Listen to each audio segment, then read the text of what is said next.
right, guys, welcome back to another episode of Marlins 9. It's the offseason.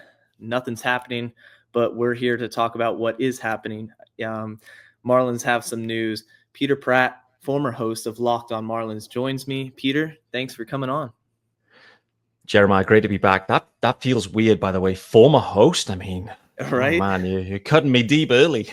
The greatest to do it, but in retirement for now.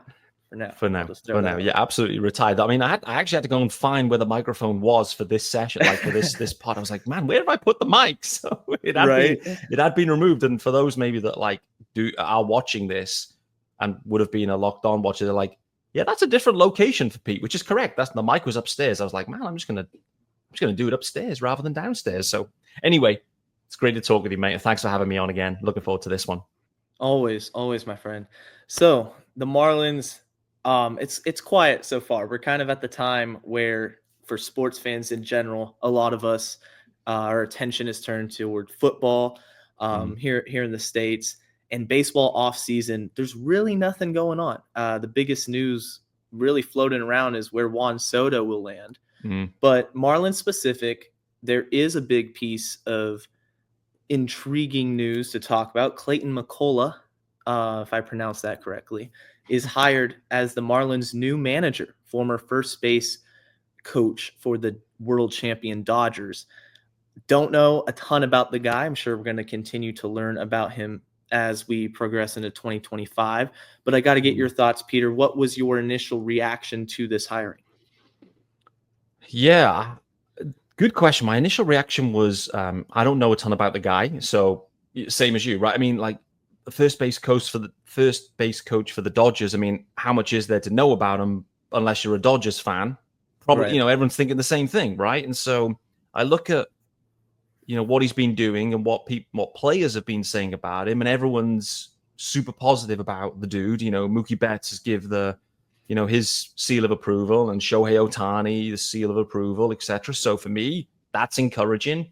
Looks like he's from a kind of developmental background. Again, considering what the Marlins need at this juncture, that's encouraging too. And so I feel like this is a great fit.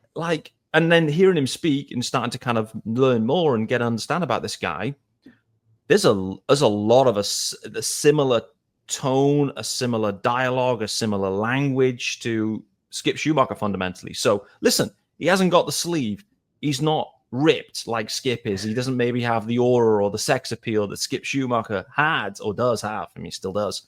But there's a lot of similar messaging coming out, and the background I think fits. I think it feels like a good hire, to be honest with you. The pretext to this is clearly they were interested in other candidates too, that decided that the Marlins maybe weren't the best fit for them, thus kind of maybe staying with their organizations or taking other roles. But I still think this is a nice hire for the Marlins. And the question generally, probably a lot of people ask, I mean, particularly maybe the analytics crowd, is like, how much does a manager actually, what difference do they make? How much do they move the needle? I personally believe that they do, but I think some feel like, in some sense, not really. So I think from a Marlins perspective, from my perspective, I think this is a nice fit. I'm excited to learn more like you, because I don't really know much other than the small little tidbits thus far. So nice hire, very Marlins. Profile looks good. He's got a tough job though, because this is not the Dodgers roster. That is the main challenge. You can talk about World Series winner, has a ring. Unfortunately, he's going to look around the clubhouse and realize that there's a significant drop-off in talent in this organization. So, it's a test. It's a big test for him.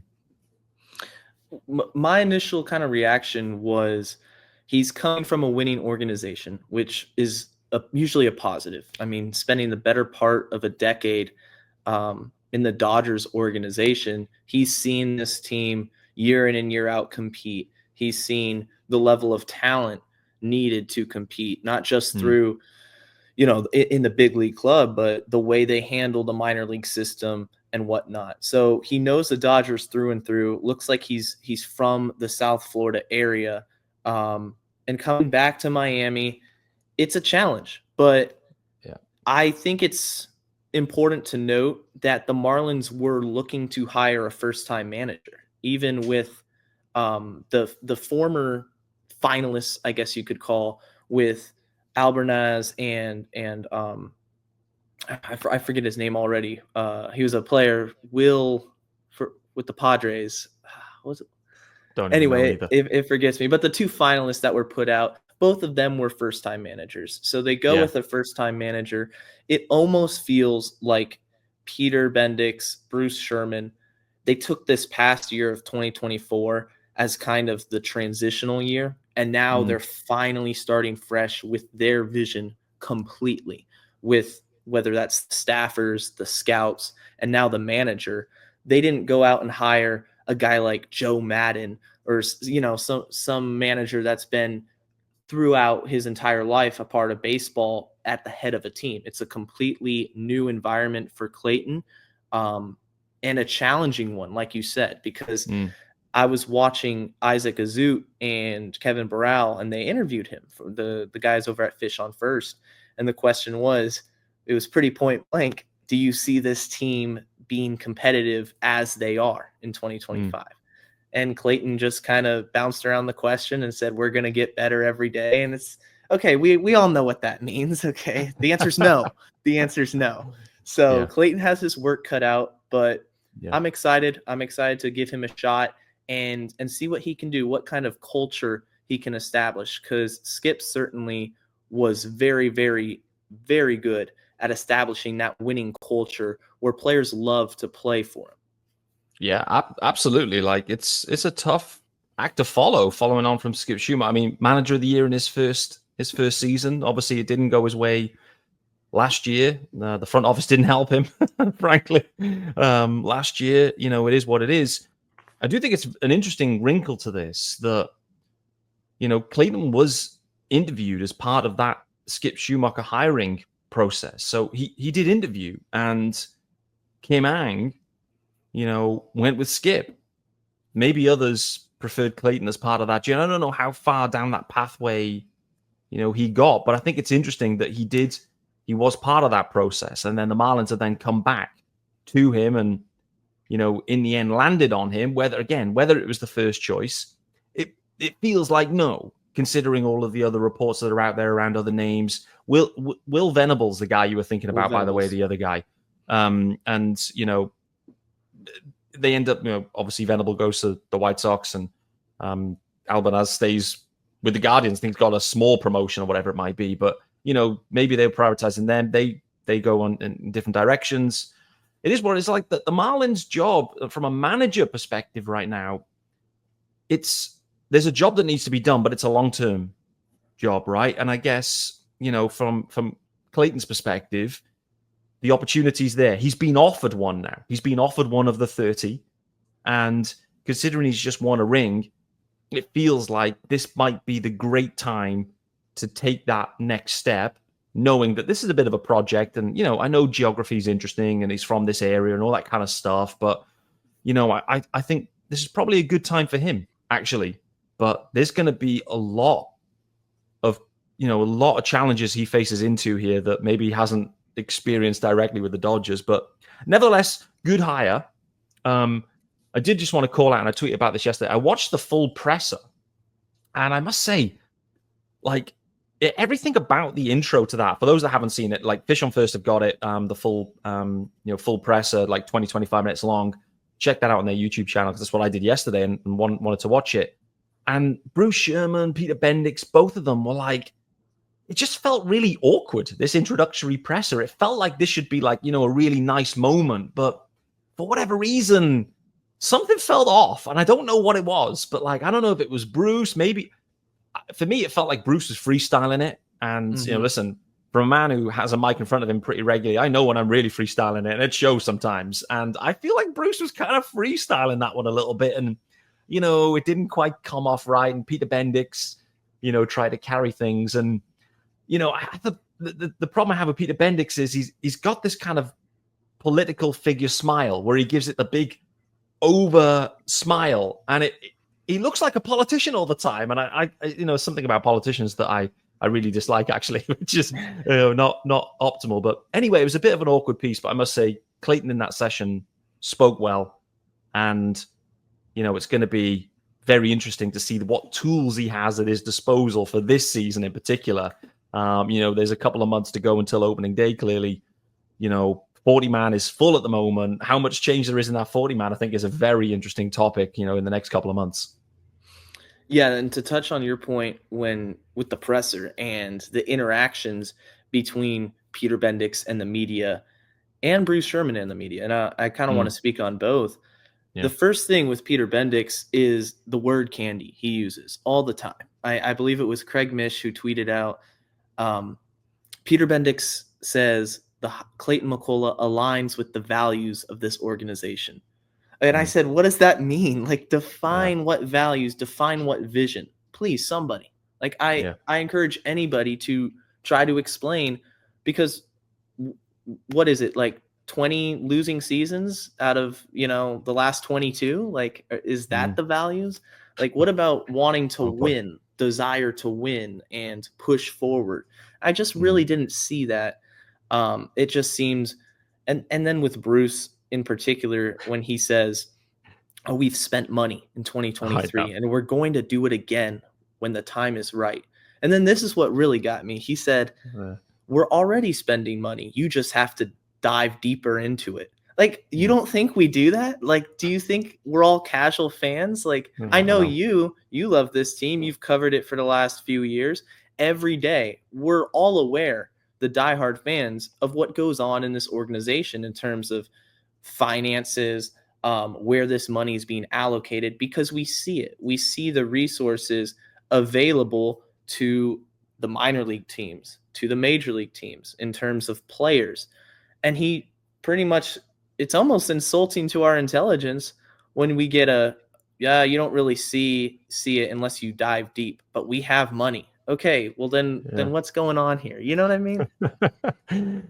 Yeah, Bruce Sherman has got some PR challenges. I think he's maybe slightly misreading the room or something generally, because I just don't think the Marlins fan base can just truly connect to what Bruce Sherman and the messaging that he's outwardly putting out. I don't think the fans can connect with that, because fundamentally, and this is what Bruce is struggling to understand at this point, the fans deeply care about the product on the field.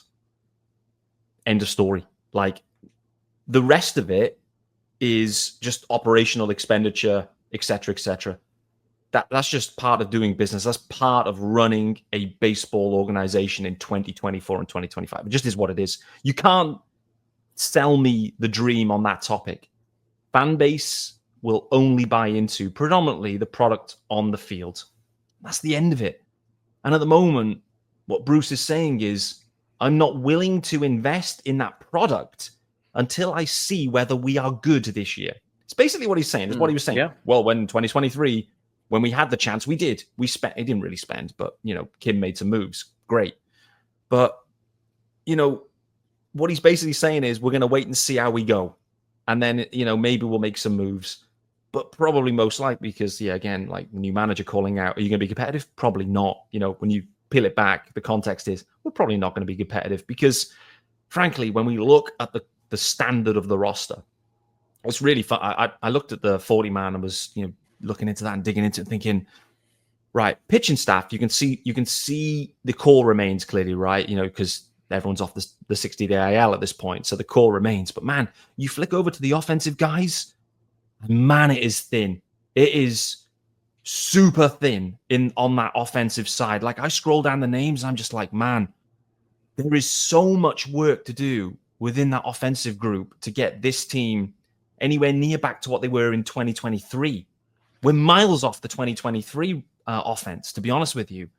And I know people can point to, your Jonah Bride feel-good stories and, Derek Hill and like all these guys, but this group is so far back of that 23 group, and they were terrible as well offensively. So there's so much that needs to be done with this roster, but Bruce is basically saying, I'm not going to invest in it right now. We're going to see if we can pitch ourselves into contention, and then we may make some moves.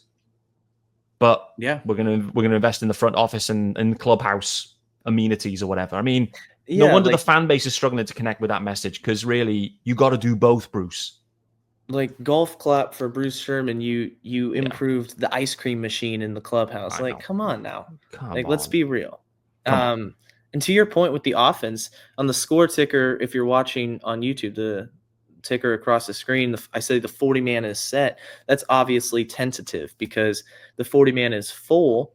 The Mm, Marlins called up, well, not called up, but made 3 additions to their 40 man roster, which were expected. Davison De Los Santos, Dax Fulton, and Jared Cerna, all of whom I predicted or at least thought should have been added to the roster.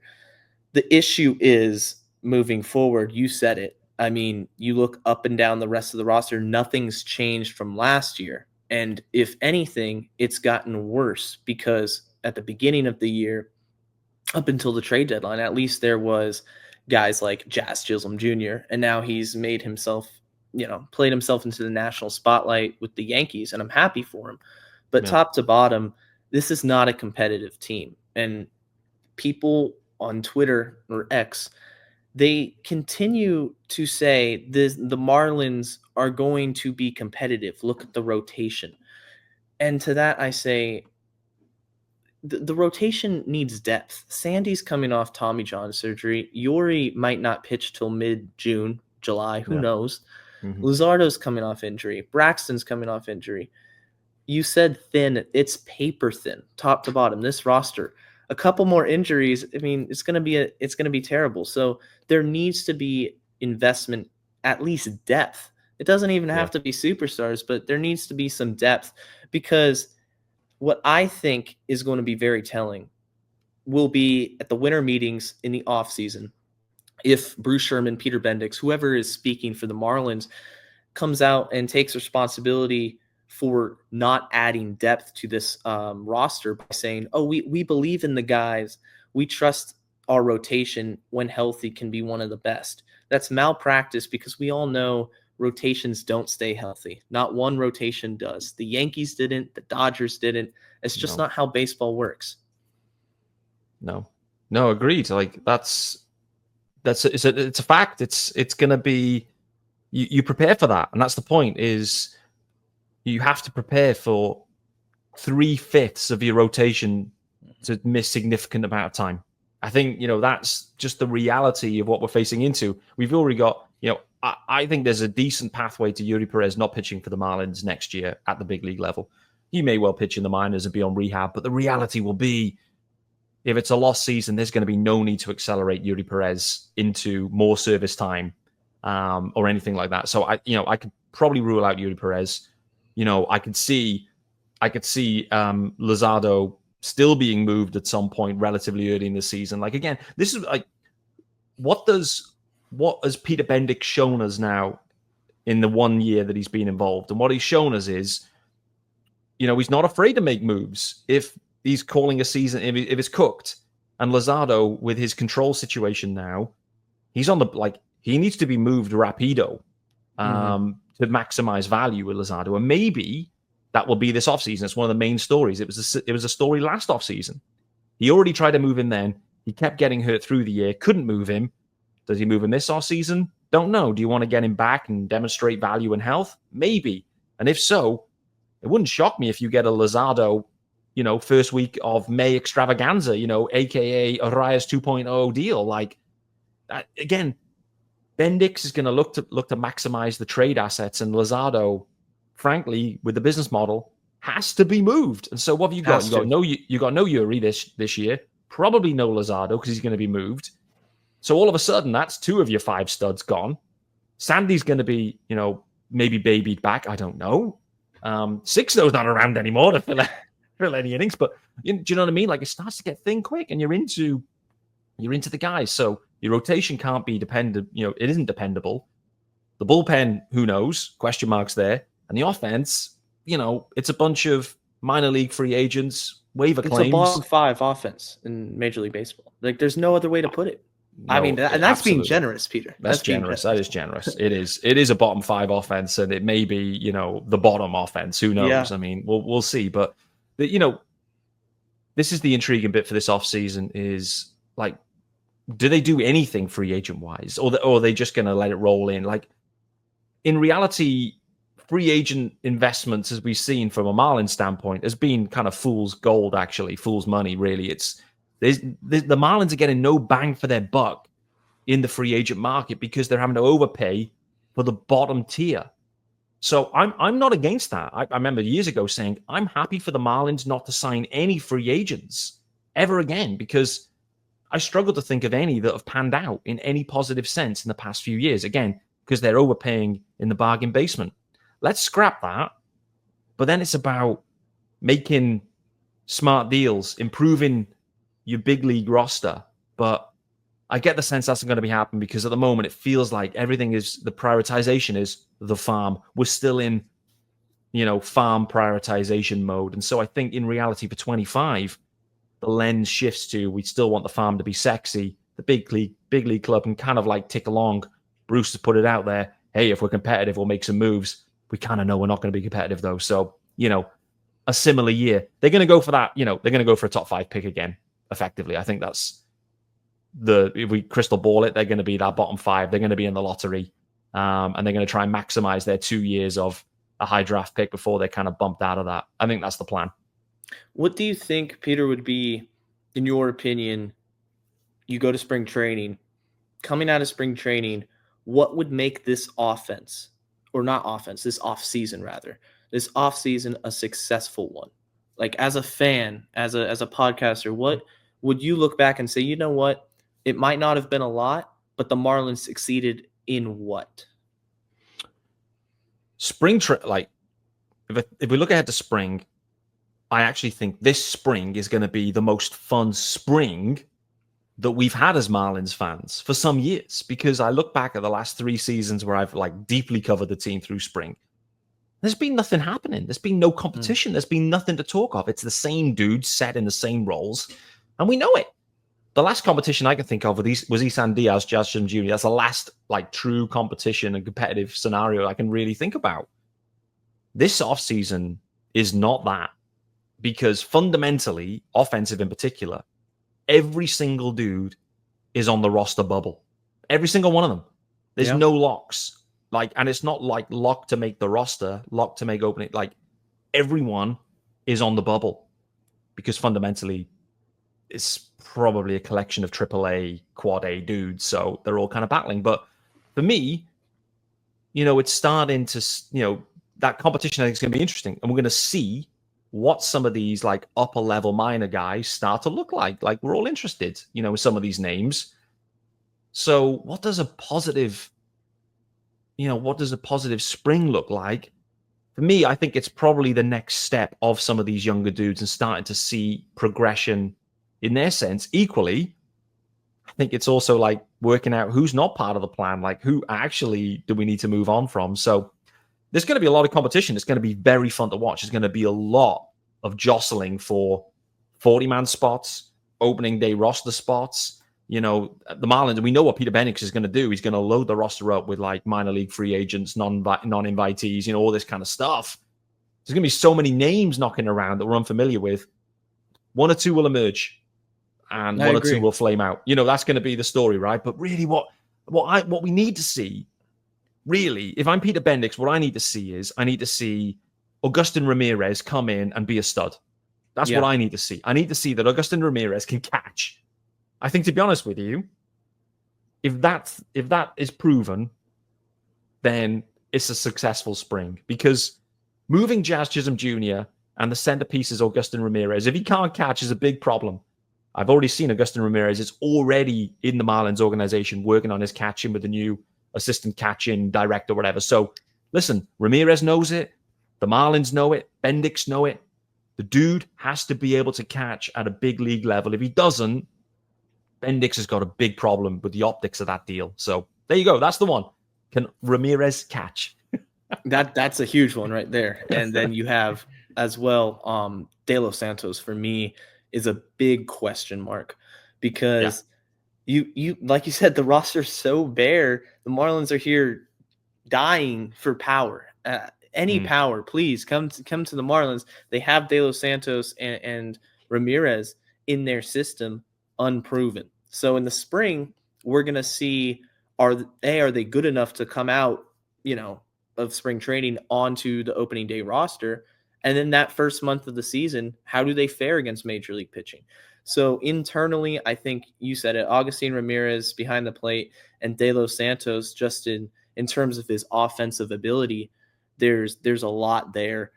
And I think for me, in order for this to be a successful offseason, you have to see the Marlins acquire depth just to protect their guys that they have already. You have to see them not only get one or two starting pitchers, doesn't have to be a star, but somebody that can eat up innings and Yeah. not run, Yori into the ground or Braxton into the ground or Lizardo. You have to get them some protection, as well as overall, who's going to be the leader in that clubhouse? Mm-hmm. You have a new manager.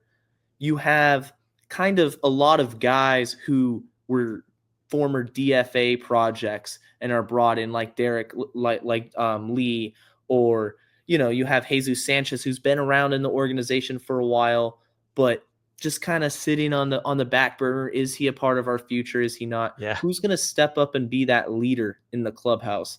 Because we expect this season to be rough. The optics are going to be tough for anybody wanting to come here, but they have to establish a culture and honestly get leadership within that clubhouse. Otherwise, it's just going to be a mess in 25. I mean, there's a few guys, like, I think clubhouse culture wise is definitely, we know Sandy runs, the pitching, like Right. it's Sandy's got that covered, and But he's just offensively, who's that guy? the offensive. That is a big question. And I know Jake Berger's been playing that role, and I know a lot of people, recently have, been speaking about Connor Norby and, in that kind of, vein, that he's like a little bit different, a little bit kind of like a culture creator, whatever it might be. Listen, Connor Norby's it's gonna be a big test for him next season. To be honest with you, there's gonna be, what role does he play? How is he going to deal with the struggles he's going to face, the inevitable ones, like all these things that he will face into. So I'm like you. I look around the offensive guys, and you got to think like, who are the leaders there? I'm not convinced there's a ton of them, but I think it's going to be a young group, and I think actually the fact that it's young, the fact that people are hungry, I think that's going to help them. I feel like there's a common goal of just. It's going to be that kind of perseverance, that scrappy, that battling culture, really, because inevitably that's what I think the mentality of the guys will be. Like, everyone knows, like, I'd probably put up, I probably wouldn't do this because it may backfire, but you'd almost put up a sign in the clubhouse to say, no one's safe. Like, do you know what I mean? Like, you just know, Right. like, don't get comfortable, guys. This is work your butts off every single day, because frankly, no one is safe on this roster. Like, you've got to prove to me every day that you're a big league player. And I think almost Peter Bendix and, the new manager, they set the culture, truly they do, and whatever. And then I think the young guys, they'll kind of like, new relationships will be formed. Guys will emerge, I think. But I feel like that relies on production. Like, if Connor Norby's tearing it up, he's going to be like a peacock strolling around the clubhouse. The interesting bit is, what happens if Connor Norby's struggling? What happens then? Does he go into the shell mode? And next thing is, your clubhouse culture guy he's lost his head, and he's kind of buried his head in the sand a little bit. So I don't think you can rely on Connor Norby, a full-blown rookie, to set the tone in the clubhouse. It's going to be for Berger. Berger is the guy that I lean to. And you mentioned Norby. And what I think is really crucial for this organization, and Norby and Stowers is another guy, they've had their cup of coffee. Now it's go time. The training wheels are off. You're riding down the street of a 162 game season, training wheels off. It's go time. And you're expected to be a part of this future. At least they hope you're a part of this future. You got to produce. So, I mean, and that goes for Norby, that goes for Ramirez, De Los Santos. I mean, we're going to be able to tell, does De Los Santos, does the power translate? Can Ramirez play defense? It's going to be a few months in, and we're going to know, oh, okay, we got something here, or, Yeah. oh boy, we're in trouble. Yeah, for sure. And this question mark. I mean, these are young guys. We've seen it enough Yeah. as Marlins fans for years and years and years, where you get cycled prospects that come up, and it's tough. We know it's going to be tough for them. For the best prospects in the game, we're seeing it year after year. They struggle. Everyone struggles. So we know that. We know that's going to happen, and that's just going to be baked in. For me, the one most intriguing person, particularly because of the managerial hire and what he did for Shohei Ohtani and his stolen base aspects, is what role does Xavier Edwards play? I'm very interested in that generally.